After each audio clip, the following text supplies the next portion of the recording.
हम नहीं बोलेगी बात। चल आ रहा है हर सोमवार रात 8 बजे। सवालों की भीड़ से घिरे आपको चाहिए जवाब, तो देखिए हमारे साथ मुद्दा लाइव पर हम नहीं बोलेगी बात।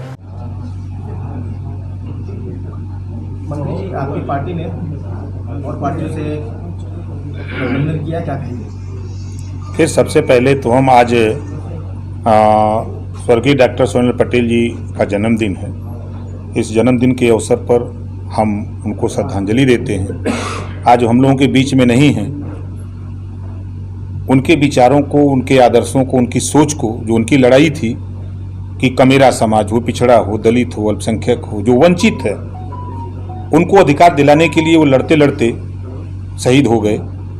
उनके विचार को आगे बढ़ाने के लिए हम लोगों ने भागीदारी संकल्प मोर्चा बनाया है, जिसमें श्रीमती कृष्णा पटेल जी, डॉक्टर साहब की पत्नी जी हैं, हमारे माननीय मंत्री जी बाबू सिंह कुशवाहा जी से हम 8 लोग हैं। हम लोग मोर्चा बनाए हैं कि डॉक्टर सोहेल पटेल जी की विचारधारा को हम लोग आगे बढ़ाने के लिए उनको वही श्रद्धांजलि होगी जब उनकी विचारधारा को हम लोग मंजिल तक पहुंचाएंगे। प्रकाश जी, ये अन्य दलों का जो घटक दलों का जो समर्थन पर मिला है, इन्हें शर्तों के अनुसार लिए हैं या कुछ और बताइए? हम समान विचारधारा के लोग हैं, हम दुखी लोग हैं, अधिकार से वंचित लोग हैं। आज देश में शिक्षा के सवाल पे देखिए तो हम जितने लोग इकट्ठा हैं, हम शिक्षा से वंचित हैं। हमको जिस तरह की शिक्षा मिलनी चाहिए नहीं मिल रही। हमको जिस तरह रोजगार की ज़रूरत है, आज हमारे साथ छेड़छाड़ बीजेपी कर रही है, भारतीय झूठ पार्टी। जो हमको मिला हुआ संविधान के दायरे में अधिकार है, आरक्षण, उसको भी ये लूट रही है। बिना टेस्ट के, बिना परीक्षा के आपने देखा कि बीजेपी ने IAS बना दिया। बीजेपी ने अभी BDO की नियुक्ति कर दिया, बिना परीक्षा, बिना कुछ किए। तो बीजेपी कुठाराघात कर रही है। इसके शिकार हम सभी वंचित समाज के लोग हैं। इस नाते हम सभी लोगों की लड़ाई एक है। हम एक दिशा में हैं, एक लक्ष्य है। हम सब लोग मिल करके 2022 में उत्तर प्रदेश में सरकार बनाएंगे। किस तरह तैयारी करेंगे आप लोग 2022 में? देखिए, तैयारी की ही कड़ी में हम लोग आपके सामने हैं। आज आप लोगों के सहयोग से पूरी बनारस ही नहीं, पूरे उत्तर प्रदेश में ये हलचल है कि भागीदारी संकल्प मोर्चा में जब हम ओम प्रकाश राजभर और माननीय बाबू सिंह कुशवाहा थे तो थोड़ी ताकत कम दिखती थी। जब से श्रीमती कृष्णा पटेल जी आई हैं तब से और ताकत बढ़ी है। धीरे धीरे हम लोग इस मोर्चे को वो ताकत में पहुंचाना चाहते हैं कि कल आप भी ये इस बात को कहें कि अब सरकार बन जाएगी। चुनावी तैयारियों के लिए क्या कोई रैली भी करने वाले हैं? लॉकडाउन खत्म हो, जो बीजेपी भारतीय झूठ पार्टी की सोच है कि विपक्ष कोई रैली न करे, कोई आंदोलन न चलावे, वो रोकने के प्रयास में हैं। लेकिन हम लोग रुकने वाले लोग नहीं हैं। दरिया के, नदी के पानी को, बाढ़ के पानी को कोई कितना हो बांध बना के रोकना चाहे, वो रोक नहीं सकता है। आज बीजेपी के खिलाफ चाहे अधिकारी हो, कर्मचारी हो, चाहे शिक्षक हो, चाहे नौजवान हो, चाहे गरीब हो, चाहे अमीर हो, हर आदमी दुखी है। वो समय का इंतजार कर रहा है। सभी लोगों ने सपा को भी देख लिया, बसपा को भी देख लिया, कांग्रेस को भी देख लिया। अब नया मोर्चा है, भागीदारी संकल्प मोर्चा। सबके सामने एक नया विकल्प हम लोग दे रहे हैं और बड़ी तेजी से समर्थन, जिसकी शुरुआत हम लोगों ने किया था बलिया में। आज़ादी के बाद पहली रैली इतनी बड़ी भीड़ हुई थी। दूसरा हम लोगों ने कुशीनगर किया, वही स्थिति थी। गाजीपुर किया, वही स्थिति थी। हम लोगों ने इलाहाबाद किया, वही स्थिति थी। तब तक आपके कोरोना जैसी महामारी आ गई, फिर लॉकडाउन लग गया, हम लोग रुक गए।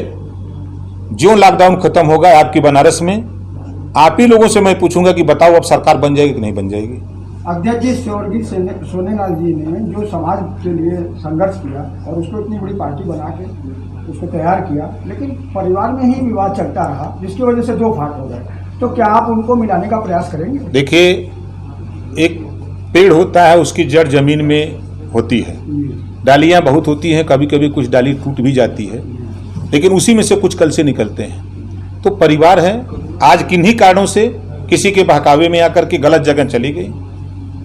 हमको पूरा भरोसा है कि कल अपनी माँ के साथ, माँ बाप से बड़ा कोई नहीं होता है धरती पर, वही भगवान है, वही देवता है, वही सब कुछ है। आज माँ जब तैयार है तो कल बेटी को भी माँ के चरणों में आना पड़ेगा। आप भी प्रयास करेंगे? बिल्कुल प्रयास करेंगे।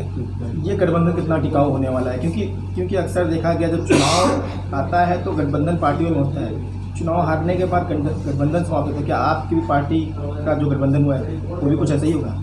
देखिए, ये गठबंधन जो आप देख रहे हैं ना, ये दुखी लोगों का गठबंधन है। इस गठबंधन में सबकी सोच एक है, सबकी चाहत एक है। इस नाते जो अब तक भ्रम लोगों के दिमाग में आपके यहाँ आपसे जो बात आ रही है, ये हम साबित करके दिखाएंगे कि हम लोगों का गठबंधन लंबा चलेगा। जो विचार है, जिस लड़ाई को डॉक्टर सोनल पटेल जी लड़ते लड़ते जहां तक पहुंचाए हैं, उसको हम लोग मंजिल तक पहुंचा करके दिखाएंगे भी। अभी तक आपके मोर्चे में 8 दल शामिल हैं, क्या अन्य दलों से भी संपर्क साधने का प्रयास कर रहे हैं? हम तो सबको, जितने लोग बीजेपी को, भारतीय झूठ पार्टी को हराना चाहते हैं, सबको हम भागीदारी संकल्प मोर्चा में न्योता देते हैं कि सब लोग आइए हमारे साथ, एक लक्ष्य बनाइए, बीजेपी हटाओ देश बचाओ। ये लक्ष्य बनाने वाले जितने लोग हों, सब लोग आए हमारे साथ, हम सबको न्योता देते हैं। आगामी चुनाव में कितना कितना सीट हासिल करने? 403 सीट पे लड़ेंगे और उत्तर प्रदेश में बहुमत की सरकार बनाएंगे। और जो ये बीजेपी है, भारतीय झूठ पार्टी, गुजरातियों का कब्जा हो गया है, अब ये गुजरातियों की पार्टी हो गई है। इसको बांध करके गठरी में 7 समुंदर पार भेजूंगा जहाज से। उत्तर प्रदेश में सपा भी अपने आप में एक मजबूत पार्टी मानी जाती है, कही भी जाती है, तो क्या आपकी लड़ाई सिर्फ भाजपा से होगी या सपा से होगी? कहाँ सपा लड़ाई में है? सपा लड़ाई में कहाँ सपा की अब बात करें? आज के तारीख में आप बताइए, इतना विकास का ढिढोरा सपा पीटती है और 2017 में सपा पीट क्यों गई? अगर विकास का दावा करती है, बहुत मजबूत पार्टी है, तो क्यों पीट गई? उससे मजबूत हम लोगों का गठबंधन है। वोट गिन लीजिए, पटेल का वोट, कुशवाहा का वोट, राजभर का, चौहान का, बिन का, केवट का, मल्लाह का, पाल का, प्रजापति का, कुम्हार का, लोहार का, धोबी का, धरिकार का, पासी का, खटीक का, हेला का, कुजरा का, ब्राह्मण का, राजपूत का, भूमिहार का, सब वोट हम लोगों के साथ है। मुस्लिम का वोट नहीं था? बिल्कुल है मुस्लिम का वोट। जुल्हा, दुनिया, अंसारी, शेख, सैयद, पठान, सब हमारे साथ हैं। अगर 2022 में अगर सपा आपको न्योता देती है गठबंधन करने का, तो फिर आप जाएंगे? वो हमारे मोर्चे में शामिल हो, हम क्यों जाएं? क्या लड़की जो नुप्रिया पटेल है, क्या वो भी आपके पास इस पार्टी में भागीदारी करेंगे? फिलहाल तो वो भी मेरे साथ नहीं है, लेकिन समय अनुसार आ सकती है, अभी तो नहीं है। तो अभी हमारा ही 3 लोगों का गठबंधन हुआ है, तो हम लोग अभी आगे के चुनाव के लिए हमें लोग संग चलेंगे। आपकी पार्टी बहुत पुरानी पार्टी रही है जी, और इन्होंने भी 2 पार्टी अपना बना दिया, तो किसमें क्या लगता है कि आपको समय आने पे नुप्रिया पटेल जी को अपनी गलती को एहसास है? ऐसा कुछ देखिए, आपने जो कहा ना, समय आने पे, समय बहुत बड़ा विकराल होता है। समय आने पर और समय आने पे क्या संभव है, क्या असंभव है, ये समय ही बता देता है। समय से बलवान कोई चीज़ है नहीं दुनिया में, इसलिए समय आने पे सब कुछ हो सकता है। ये जो गठबंधन किया गया है, वो क्या भाजपा और ये बिहार में नीतीश जी को हराने के लिए किया गया या फिर कुछ और मकसद है इस गठबंधन का?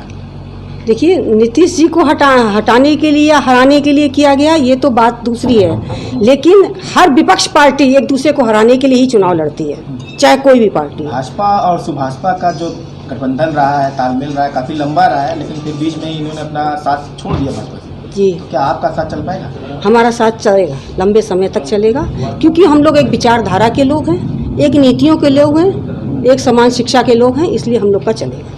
तो क्या इसमें आप लोग कांग्रेस को भी समर्थन करेंगे? देखिए, अभी हमारा प्रयास जारी है, आगे हो सकता है, तो ये भी जरूरी है कि हो सकता है। जो एक पार्टी बना है, वो बहुत सी गठबंधन पार्टियां बनती हैं, लेकिन कोई सक्सेस नहीं हो पाती है। क्या आपकी पार्टी सक्सेस कुछ हो पाएगी? देखिए, हम लोगों ने भागीदारी संकल्प मोर्चा का गठन किया है। आपके सामने ओम प्रकाश राजभर जी बैठे हुए हैं, सुहेल देव भारतीय समाज पार्टी, श्रीमती कृष्णा पटेल जी बैठी हुई हैं जो अपना दल की हैं, मेरी जन अधिकार पार्टी है, बाबूराम पाल जी हैं, आदरणीय प्रेमचंद बेन जी हैं, प्रेमचंद प्रजापति जी हैं, रामधनी बेन जी हैं, रामकरण कश्यप जी हैं और अनिल चौहान जी हैं।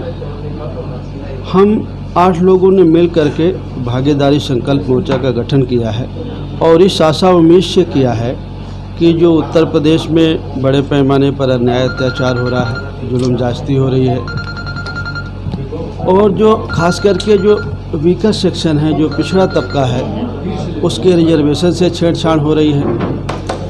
इस साल मेडिकल में ओबीसी के कोटे से एक भी एडमिशन नहीं हुआ है। और इस समय जो वर्तमान में आप देख रहे हैं पेट्रोल और डीजल की बढ़ी हुई कीमतें, ऐसी जो सरकार की जन विरोधी नीतियां हैं, उनके अगेंस्ट हम लोगों ने ये भागीदारी संकल्प मोर्चा का गठन किया है।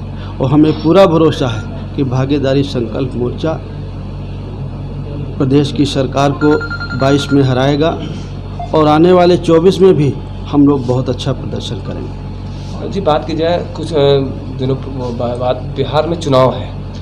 चुनाव में जेडीयू जो पार्टी है लालू प्रसाद यादव, क्या उसमें भी आप लोग समर्थन करेंगे या? देखिए, बिहार में हमारी भी पार्टी है और सुहेलदेव भारतीय समाज पार्टी है। हम लोगों ने बहुत काम तो नहीं किया, लेकिन कुछ काम है हमारा। तो हम लोग देखेंगे कि जो लोग भारतीय जनता पार्टी और नीतीश कुमार को जो हरा सकते होंगे, उसको हम समर्थन के बारे में सोच सकते हैं। कितने मतलब आपके जो बहुमत से हम लोग करेंगे, किस तरह से चुनाव लड़ेंगे बिहार में? हम पूरी सीटों पर यहाँ चुनाव लड़ेंगे, पूरी 403 सीटों पर पूरी मजबूती के साथ लड़ेंगे और हमारा गठबंधन विजयी होगा। क्या मुद्दा लेके आप लोग चुनाव में होगा? जिस तरह से बीजेपी नहीं सुन रही है, किसी भी महंगाई इतनी। देखिए, मुद्दा तो मैंने आपको शुरुआत में ही बता दिया कि सरकार की जो जन विरोधी नीतियां हैं, और कोई एक नीति नहीं है। जिस दिन से सरकार बनी उसकी सारी नीतियां, खास करके इस देश के जो वीकर सेक्शन के लोग हैं, पिछड़े हैं, दलित हैं, अक़लियत हैं, इनके अगेंस्ट उनकी सारी पॉलिसियाँ हैं। इन्हीं सारी चीज़ों को लेकर के हम चुनाव में जाएंगे। और अगर आप पुराने उनके वादे देखिए तो कभी वो कहते थे 15 लाख देंगे, कभी कह रहे थे 2 करोड़ नौकरियां देंगे। इस लॉकडाउन में लगभग 12 से 15 करोड़ नौकरियां लोगों की चली गई। नोटबंदी में भी लगभग 1.5 से 2.5 करोड़ के बीच में नौकरियां गई थी। कहाँ उन्होंने रोज़गार देने की बात कहा था, कहाँ उन्होंने इतनी नौकरियां, लगभग 15 करोड़ नौकरियां उन्होंने ले ली। सारे विभाग बेच दिए उन्होंने। इस लॉकडाउन में भी बुंदेलखंड का बिजली विभाग, कानपुर का, बड़े पैमाने पर बहुत जगह के बिजली भी बेच दी उन्होंने। और लगातार चीज़ों को, सरकारी चीज़ों को, सरकारी संपत्ति को वो बेचते जा रहे हैं। और जब सब चीज़ें वो बेच ही देंगे तो जो हमारा बच्चा जो पढ़ रहा है, आप हो या आपके परिवार के हों या आपके भाई हो सकता है आप प्रेस मीडिया से हैं तो इस बात को न समझ पा रहे हो, लेकिन आप अगर गंभीरता से समझेंगे तो बताइए, जब सरकार की सारी चीज़ें बेच ही दी जाएंगी तो हम अपने बच्चों को रोज़गार कैसे देंगे? जो हम अपने बच्चों को पढ़ा रहे हैं वो आगे चल के क्या रोज़गार पाएंगे? और जो हमारी एक नीति है, एक समान शिक्षा पद्धति लागू है, चाहे वो गरीब का बेटा हो, चाहे वो अमीर का बेटा हो। ये नहीं कि पब्लिक स्कूल में इंग्लिश मीडियम पढ़ाई होती है और प्राथमिक विद्यालय में हिंदी मीडियम से पढ़ाई होती है। आप ठीक है, पब्लिक स्कूल खोलिए, एसी लगा दीजिए, कूलर लगा दीजिए, अच्छी मेज कुर्सी रख दीजिए। प्राथमिक विद्यालय में नहीं सुविधा है तो आप नीचे बैठा दीजिए, ना कुर्सी में दीजिए, लेकिन पाठ्यक्रम एक चलाइए, चाहे वो गरीब का बच्चा हो, चाहे अमीर का बच्चा हो। एक पढ़ाई पढ़े ताकि जब वो आगे चल के कंपटीशन में जाए तो उसको ये सोचने का मौका न मिले कि मैंने ये पढ़ा नहीं। इसलिए हम चाहते हैं एक समान शिक्षा पद्धति लागू। आप भी सरकार में रहे हैं, हाँ, तो आपने ये व्यवस्था पहले क्यों नहीं लागू की? देखिए, मैं सरकार में रहा हूँ, मैं एक मिनिस्टर रहा हूँ, मैं मालिक नहीं रहा हूँ, हैं? मैं मालिक नहीं रहा हूँ, मैं मिनिस्टर रहा हूँ, मैं किसी के अंडर में था, हैं? आज हम लोग एक नई शुरुआत कर रहे हैं और हम जितने लोग शुरुआत कर रहे हैं हम उस विचारधारा के लोग हैं। हम चाहते हैं कि ऐसा होना चाहिए, इसलिए जब हमें मौका मिलेगा हम लोग करेंगे। इस समय जब कोरोना महामारी फैली हुई है और चीन से संभावित युद्ध का खतरा है, ऐसे में इस गठबंधन का मकसद क्या, उद्देश्य क्या? गठबंधन ये कोरोना से पहले का है। अगर आपने सुखपुरा में जो राजभर जी के नेतृत्व में जो रैली हुई थी 14 दिसंबर को जो हमने रैली की थी, उसके 2 महीने पहले हम लोगों ने गठबंधन बना लिया था। ये खाली कोरोना और चीन का वो नहीं है। चीन में बॉर्डर में LAC में हमारे बच्चे शहीद हुए हैं। हम लोगों ने 22 तारीख को जब धरना दिया तो हमने सबसे पहले उस धरने को हमने शोक सभा के रूप में कन्वर्ट किया। और आज भी हम आपके माध्यम से ये कहते हैं कि जो हमारे बच्चे शहीद हुए हैं, हम सब उनके साथ हैं, उनके परिवार के साथ हैं और हम उनको श्रद्धांजलि देते हैं। और जब भी कभी हमें इस लायक समझा जाएगा, हम हमारी पार्टियां, हमारा गठबंधन उनके परिवार के साथ हमेशा खड़ा रहेगा। लेकिन जो सरकार की जन विरोधी नीतियां हैं और जिससे सरकार ध्यान भटकाना चाहती है, पेट्रोल और डीजल की कीमतें शून्य हैं अंतर्राष्ट्रीय बाजार में। कांग्रेस के ज़माने में 130 रुपया, 140 रुपया, 170 रुपया बैरल थी। तब डीजल पेट्रोल की कीमतें 55 रुपया, 60 रुपया, 65 रुपया थी, जब 130 रुपया, 170 रुपया बैरल थी। आज अंतर्राष्ट्रीय बाजार में तेल की कीमत जीरो है। सभी जो देश हैं, जो हमारे अगल बगल रहते हैं, 30 रुपया, 40 रुपया प्रति लीटर उन्होंने कम किया है। एक भारत सरकार ऐसी है जिसने महंगा किया है।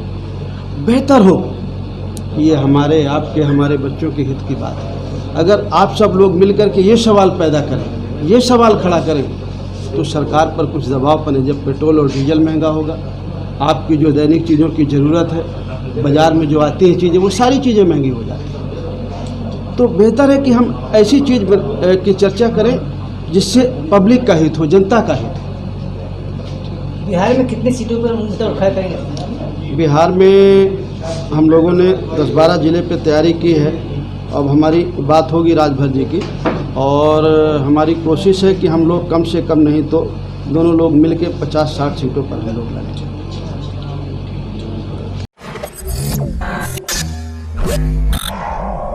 हम नहीं बोलेगी बात। जल्द आ रहा है हर सोमवार रात 8 बजे। सवालों की भीड़ से घिरे आपको चाहिए जवाब, तो देखिए हमारे साथ मुद्दा लाइव पर हम नहीं बोलेंगे।